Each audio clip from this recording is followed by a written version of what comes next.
Division always returns a floating point number in Python programming language. In this example, we just typed 8 divided by 3 and we get the output 2.6, a floating point number. Division always returns a float or floating point number, as we said.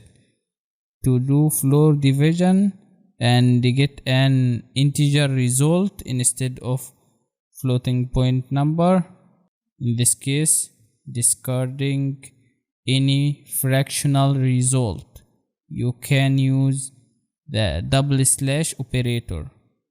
Also, to calculate the remainder, you can use the percentage sign or the remainder operator. As you can see, we have 3 examples here.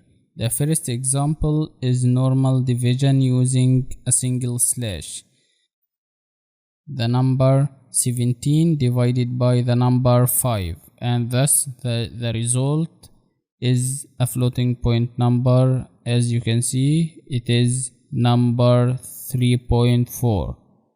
Then the second example, which is a floor division using double slashes, prints the result number without the decimal point.